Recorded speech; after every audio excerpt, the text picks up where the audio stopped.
All around the world, massive stone megalithic structures continue to captivate the human imagination.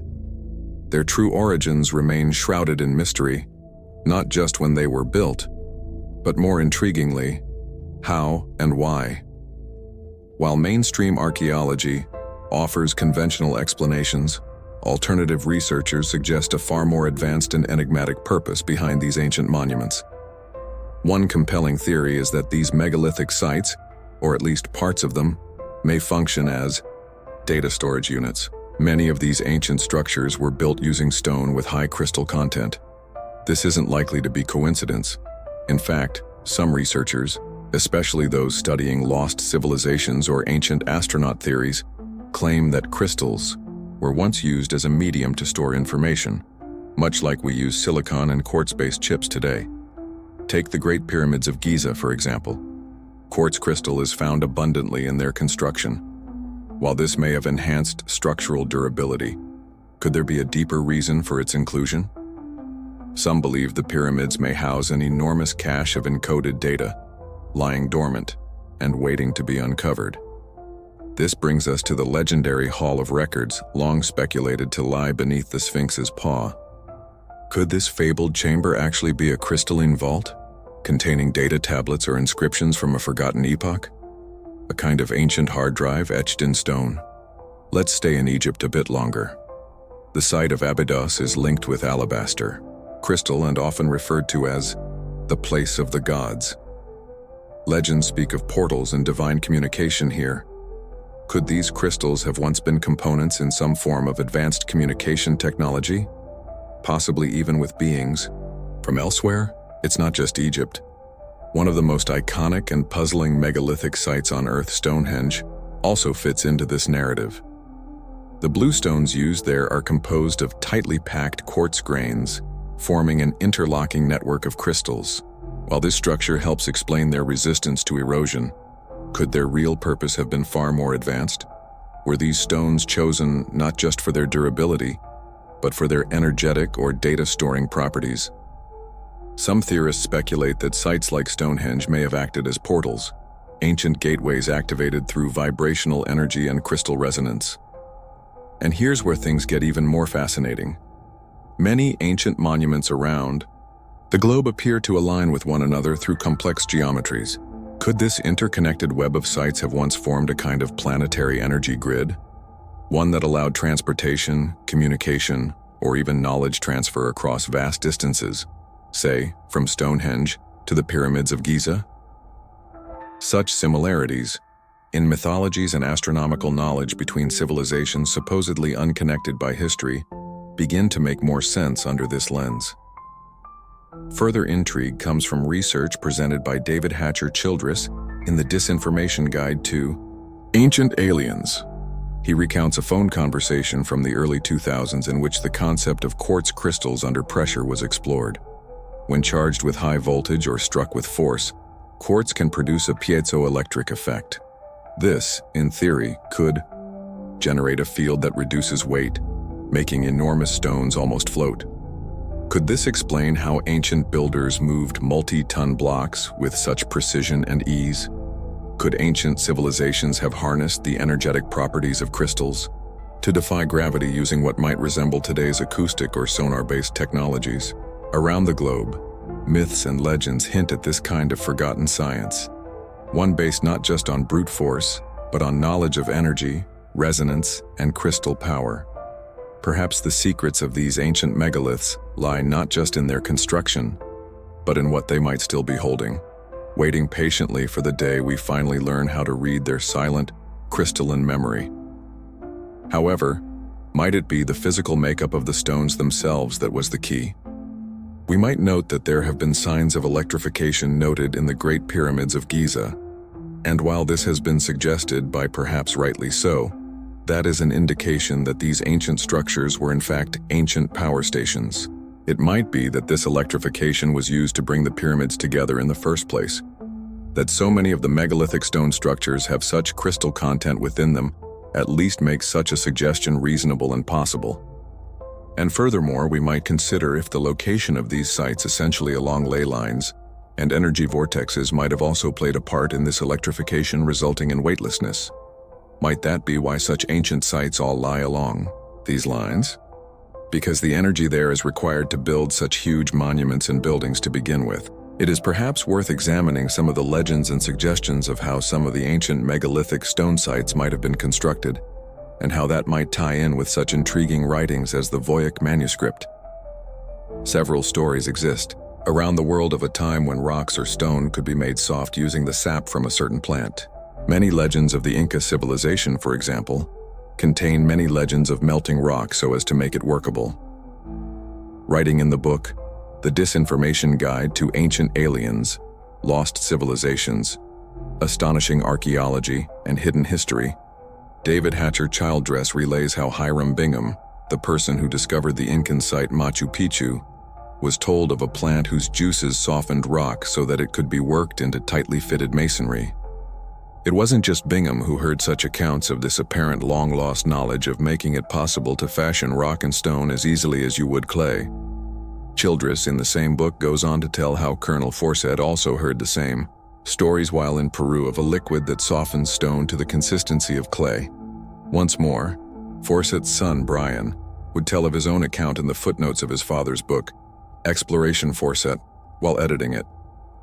According to Brian, a colleague of his who was working in central Peru discovered an ancient sealed jar in an Incan grave.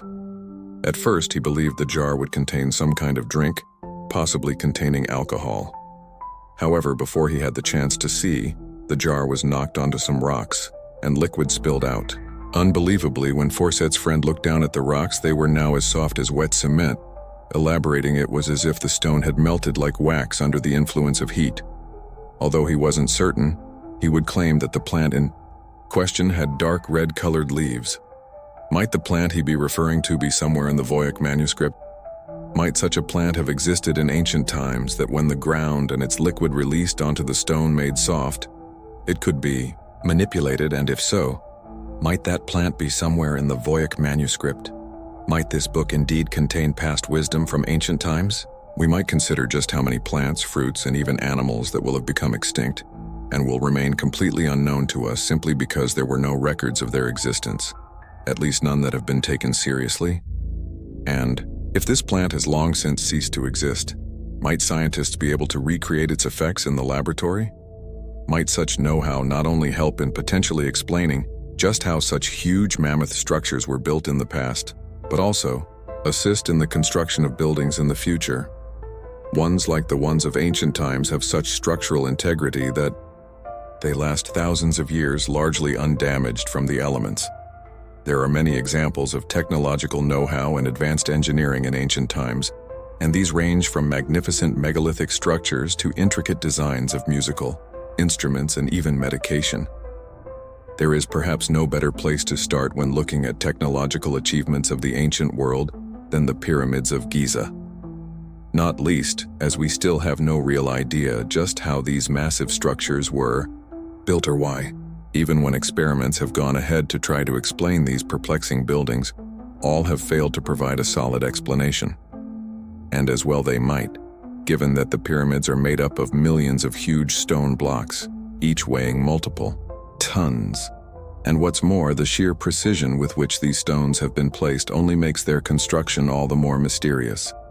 Whether the truth of just how the pyramids were constructed ever comes to light remains to be seen. For now, though, they remain a complete mystery. Across the Atlantic Ocean on the outskirts of Cusco in Peru lie Inca ruins, some of which are just as perplexing as the pyramids of Giza. In particular, a fort named Sacsayhuaman, which is made up of equally huge stones that weigh around 100 tons each. Furthermore, the precise nature with which these stones have been placed are equally as advanced as the stone placements at Giza. Even more remarkable is the fact that these stones appear to have been treated, so they have a smooth polished surface, something that could only realistically have been achieved in a huge kiln, much larger than has ever been known to exist. Much like the pyramids of Giza, there have been many theories put forward to explain how the stones were positioned and treated. None have been able to show conclusively that they are correct, and the fort's construction remains unexplained. If we cross back over the ancient lands of Europe, there is the Antither Mechanism, which was discovered off the coast of the Greek island of Antither in 1901. Upon examination, it appears clear that the device is some kind of advanced mechanical reproduction of the solar system. This device is said to date back to around 200 BC, leaving those who have investigated it completely at a loss as to how such a device was built almost 2,000 years previously. In total, almost 40 separate interming gears are contained within the device, which is entirely accurate in its workings and is truly a peek into the past and the technological know-how that was clearly present in antiquity. Although it is something that has been well documented between the years of 600 and 1200, a weapon of the Byzantine Empire known as Greek fire still cannot be replicated today. According to the many reports of this deadly weapon, pipes were fitted to the massive warships which, when activated, fired a thick fire at enemy ships and soldiers. And what's more, this strange fiery substance was able to continue to burn for some time on the surface of the water. Suddenly, however, at some time around the 1300s, the deadly weapon simply disappears from history.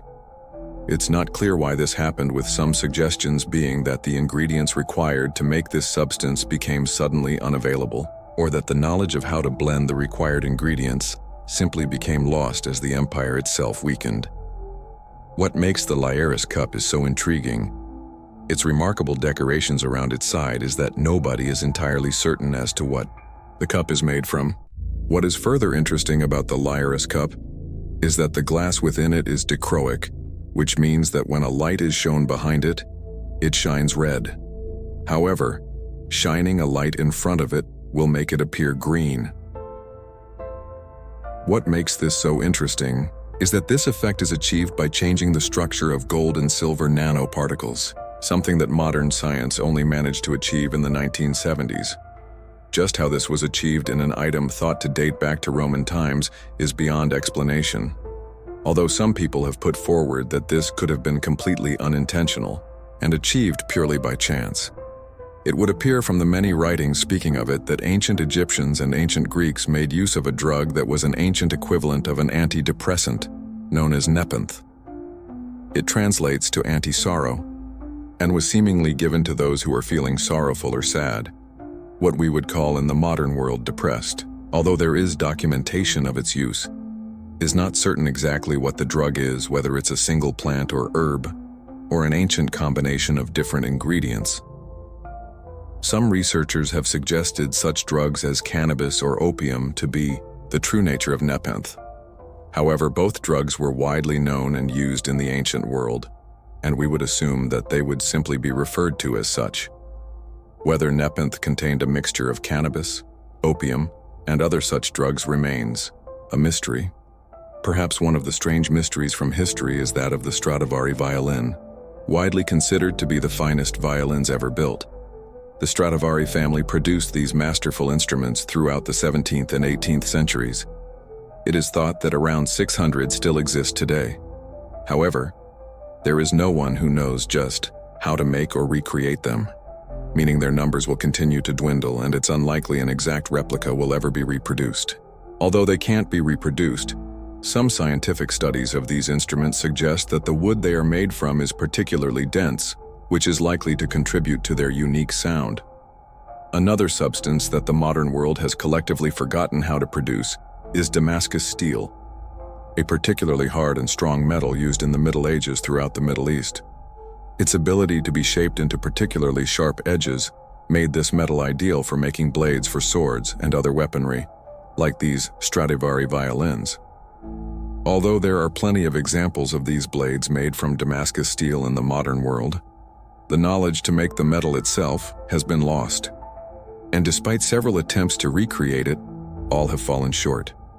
While this knowledge was likely lost as empires fell and demographics changed, there was also likely an element of keeping such knowledge secret, meaning even in the Middle Ages, only a select few would have been privy on how to produce the metal. In 1940 in the United Kingdom, an experiment was set up that is largely referred to as the Oxford electric bell, which involved two brass bells being buried beneath two dry piles, and then sealed. This apparent makeshift battery then produces enough power to create an electrical charge that swings a hammer of sorts that chimes the bell. What is particularly amazing about this is that this battery has remained charged ever since and continues to chime the bell today. Scientists are not certain when the charge will run out, if indeed it will, as they don't wish to interrupt this generational experiment by delving beneath the dry pile. They will have to wait until the battery runs out before they can examine it further. Without a doubt, one of the most remarkable technological achievements of the ancient world is Da Vinci's tank, otherwise referred to as Leonardo's fighting vehicle. When we examine the designs and blueprints of this vehicle, it's clear that Da Vinci was light years ahead of his time, both in this design and in general. Perhaps what makes this vehicle even more intriguing is that the gear system appears to have been designed and placed in reverse order. This could be one of the quirks that truly makes Da Vinci a unique and one-off individual. It could, though, particularly if we subscribe to such notions as being able to look into the future, or even time travel, to explain this advanced know-how of some kind of reverse engineering. Indeed, the ancient world remains a mysterious place. Indeed, Pictish Monastery in eastern Scotland is believed to have been built by the ancient Picts, a mysterious ancient people who once inhabited the north and east of Scotland. Recent research has revealed that the construction of this monastery appears to reflect the golden ratio or divine proportion as it became known during the Renaissance hundreds of years later. This formula was originally identified by the ancient Greeks, but academics are struggling to understand how a relatively isolated tribe in northwest Europe discovered this supposedly secret architectural formula. The ancient Picts were a mysterious and enigmatic race about who little is known for certain. By the time the Old Norse or Viking sagas were being compiled in the 13th century, the memory of the Picts as real people had almost vanished completely, and they had become a semi-mythical race of fairies. Indeed, in popular tradition, perhaps because of the low-roofed or underground structures they built, they were supposed to be small who were confused with fairies, gnomes, brownies, and similar supernatural creatures. Much of the uncertainty surrounding the Picts is due to the fact that they left no written records. The name Pict may come from the Latin picti, which means painted, and may refer to their custom of body painting or possible even tattooing. Alternatively, they may have referred to them as Pect, the word for ancestors. One theory for their origins comes from the historian Bede, writing in 731, who said that the Picts had come from mainland Europe, possibly Scandinavia, to Northern Ireland to ask for land, but the Irish had refused and sent them on to Scotland. At Antither, the time of the Roman invasion of Britain in the 1st century AD, Scotland was inhabited by a number of different Celtic tribes, including the people who would later become known as the Picts. From the accounts of Britain written by ancient classical, Greek and Roman authors, it appears that by the 3rd century AD, the predominant peoples of northern Scotland were all known as the Picts. The earliest surviving mention of the Picts dates from AD 297. In a poem in praise of the Roman Emperor Constantius Chlorus, the oratorius mentioned the semi-naked Pict and Hiberni Irish as enemies of Rome. Indeed, the Picts' war with the Romans during the occupation was almost continual. It was a war which they ultimately won, as Scotland never fell to the armies of Rome, despite numerous attempts to invade. The Pictish nation seems to have comprised of several federations, each with its own leader or king. And by the 7th century, there was a united Pict land, which was already partly Christianized. In 843, Kenneth MacCoppin, king of these Scots, also became king of the Picts, united their two lands in a new kingdom of Alba, which eventually evolved into Scotland. After 900 AD, no further mention is made of the Picts. No one is sure what happened to them, why they suddenly vanished from history. However, many researchers believe that they may have merged with the Southern Scots and the two cultures became one from then onwards. This unification of the two cultures was also influenced by the danger posed by the Vikings, whose raids along Scotland's northeastern coast were becoming more frequent. The Golden Ratio. The Golden Ratio, symbolized by the Greek letter Fe, is a special number approximately equal to 1.618, which appears often in geometry, art, architecture, and other areas. The golden ratio is found when a line segment is cut into two pieces of different lengths, so that the ratio of the whole segment to that of the longer segment is equal to the ratio of the longer segment to the shorter segment. In the hugely influential ancient mathematics textbooks Elements written by Euclid of Alexandria around 300 BC, the definition reads, "A straight line is said to have been cut in extreme and mean ratio. When as the whole line is to the greater segment, so is the greater to the lesser." The golden ratio is also known as the golden section, golden mean or divine proportion. While it has always existed, it's not known exactly when it was first discovered and used practically. Researchers believe that it has probably been discovered and rediscovered on numerous occasions throughout history, which may explain why there are several names to describe it. It has been conjectured that the ancient Egyptians may also have used both pi and phi in the design of the Great Pyramids. The classical Greeks are also thought to have based the design of the Parthenon on this proportion. Though there is some debate about this, many researchers claim that if a rectangle is drawn around the face of Leonardo da Vinci's Mona Lisa, the ratio of the height to width of that rectangle is equal to the golden ratio. Some also think that da Vinci also used it to define all the basic proportions of his painting The Last Supper. Although there is no proof to show da Vinci consciously used the golden ratio in his work, it is known that he was a close personal friend of Luca Piccoli, who published a 3-volume discourse on the golden ratio in 1509 entitled Divine Proportions. Indeed, da Vinci was responsible for the illustrations used in this work. It's certainly possible that not only da Vinci, but other Renaissance artists used the golden bean in their paintings and sculptures to achieve balance and beauty. But what does all this talk of divine proportions have to do with an ancient Scottish tribe described by the Romans as primitive and half-savage? In fact, the Picts were skilled in farming and possessed a sophisticated culture, which included seagoing trade and the elaborate and carving of paintings and stones. Portmahomiac is a small fishing village on the shore of Dornoch in northeast Scotland. Between 700 and 1100 Christian Pictish monks lived in a monastery on the site. The Pictish Monastery was one of the most important archaeological finds for decades when it was discovered in the mid-90s, and ongoing work on material excavated. There is still revealing fascinating information about its inhabitants and the monastery itself.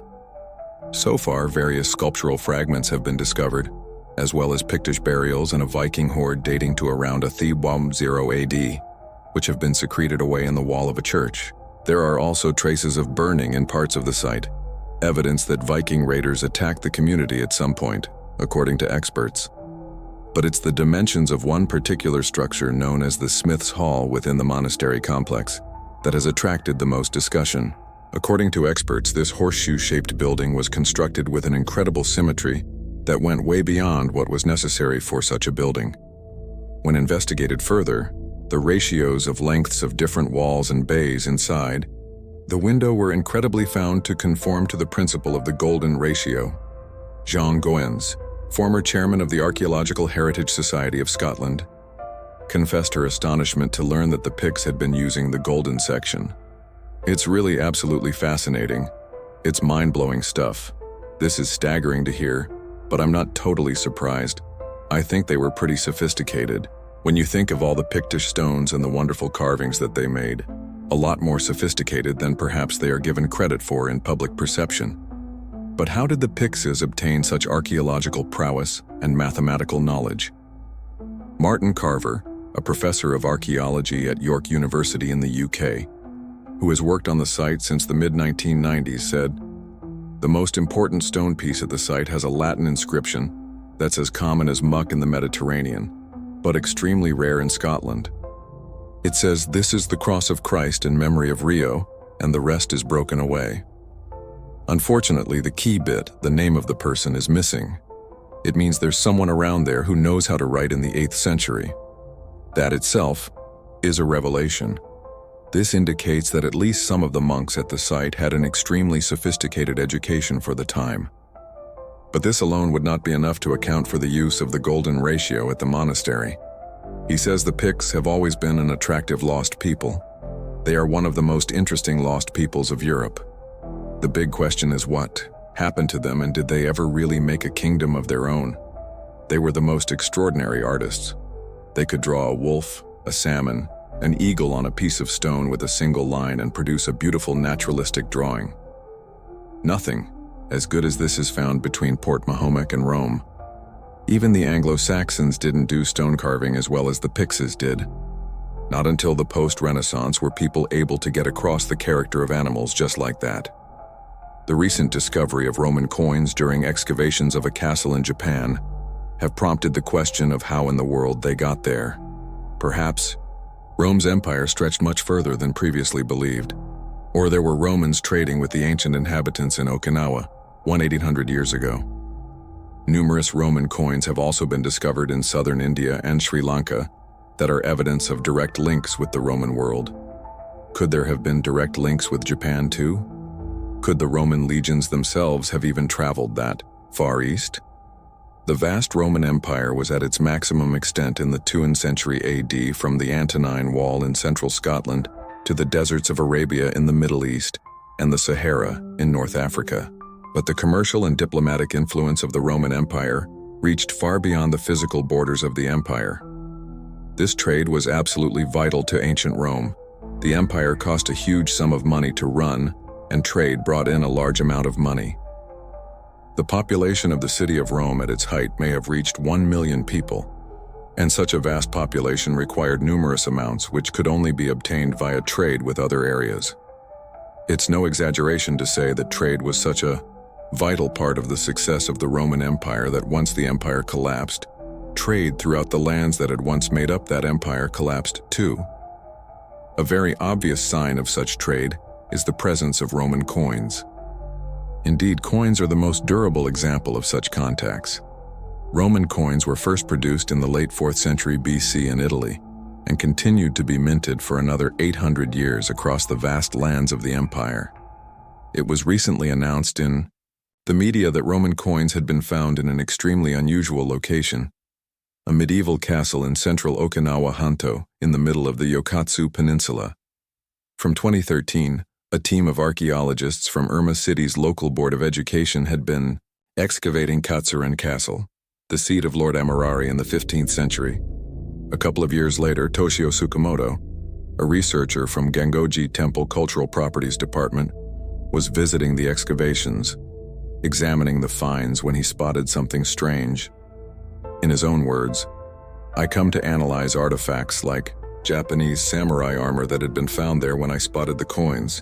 I'd been on excavation sites in Egypt and Italy, and had seen a lot of Roman coins before, so I recognized them immediately. But the news was greeted with disbelief in the archaeological community. When archaeologist Hiroyuki Miyagi heard of the 10 Roman and Ottoman Turkish coins had been unearthed from the ruins of a medieval castle in Okinawa, he first thought it was a hoax. I couldn't believe they'd found coins from the Roman Empire in Castiren Castle. I thought that they were replicas that had been dropped there by tourists. However, when Miyagi later examined the coins using X-ray technology, he changed his minds. You can see the engravings on the coins clearer when you use X-rays, he said. Miyagi found that the Ottoman coin contained an inscription that dated it to 1687, but the Roman coins appear to be much older, from 3 to 400 AD. One of the Roman coins has been identified as a copper alloy coin of Constantius II from 337 to 361 AD, the son of Constantine the Great. The published images of the other Roman coins are not as clear, but experts believe them to be of roughly the same date, from about 320 to 370 AD. How on earth did coins of the Roman Empire find their way to Japan? Was there some kind of connection between the empire and the Far East? Could the Roman legions have traveled that far? Katsuren Castle was built in the 13th or 14th century AD and was occupied until the 15th century. So the coins cannot represent direct commercial links between the inhabitants of the castle and the Roman Empire, which had fallen many hundreds of years earlier. Furthermore, other finds from excavations at the site include pottery from the same geological layer as the Roman coins, which dates to the 14th or 15th century, much later than the coins. Other finds from the castle, such as coins and ceramics, suggest trade links with China, so it's possible that the coins arrived there indirectly through trade with China or Southeast Asia. Masakai Yuko, a spokesman from Yuruma City's Board of Education, said that he didn't believe the Roman coins indicated direct trade, saying, "We don't think there's a direct link between the Roman Empire and Katsuren Castle, but the discovery confirms how this region had trade relations with the rest of Asia." Most Japanese archaeologists are of the opinion that the Roman coins ended up in the castle after passing along different trade routes that linked the West to Asia. Some have suggested that Roman coins like those found at Katsuren Castle may have been in circulation as currency among merchants at the time, as many used Chinese coins.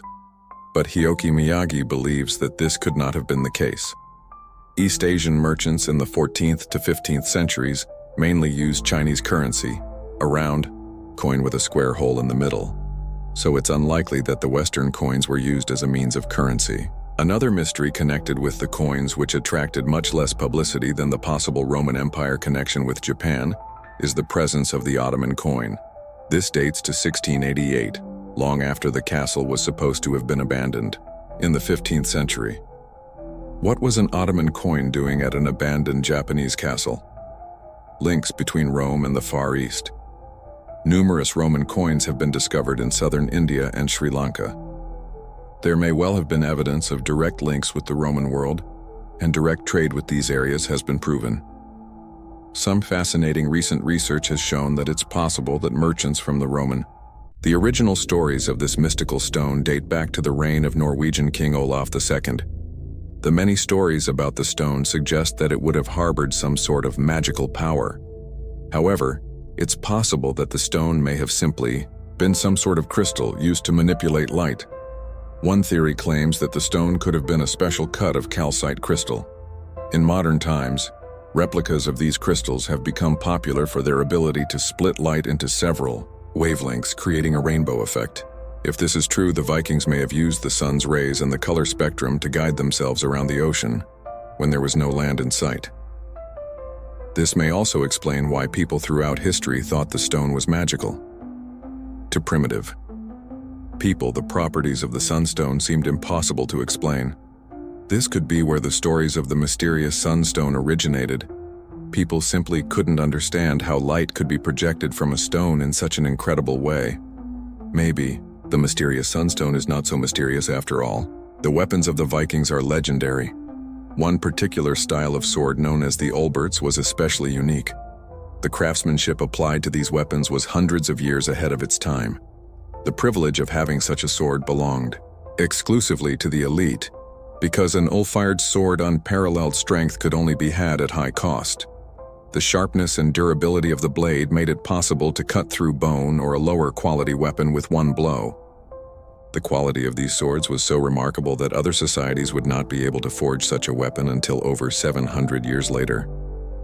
Scientists have been mystified as to where these swords were created until recently, when new information became available. A previous theory held that the swords may have their origins in the Middle East or Asia, but surprisingly, it seems that the materials were sourced closer to where they were found in Central Europe.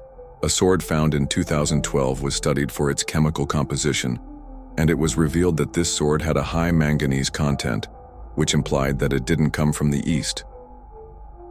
The guard was made of iron with a high arsenic content, which suggests it may have originated from a European deposit. The pommel was covered with a sheet of tineled alloy. It was determined that the pommel plate lead had come from a site in the Taurus region just north of Frankfurt, Germany. The lead would not have likely been mined and transported elsewhere for processing, since the deposit was already largely depleted in Roman times. This suggests that the sword was forged close to the source, bringing researchers one step closer to the elusive Olt sword. In addition to being known for their sea voyaging and advanced weaponry, the Vikings were infamous for their brutality. One particular infamous method of punishment is the blood eagle, a glory ritual Vikings are said to have performed on their most loathed enemies. The ritual involved carving the victim's back open and cutting their ribs away from the spine before the lungs were ripped out through the wounds. The fluttering of the lungs split out on the outspread ribs would supposedly resemble the movement of a bird's wings, giving the horrific practice its name. For years, researchers have dismissed the blood eagle as a legend, as the Vikings themselves kept no record. No archaeological evidence of the ritual has ever been found. However, the Vikings passed down their history via oral tradition in spoken poetry, stories, and songs. Legends of the Blood Eagle have been dismissed by researchers as improbable, and the reflection of Christian writers' desire to portray their Viking attackers as barbaric.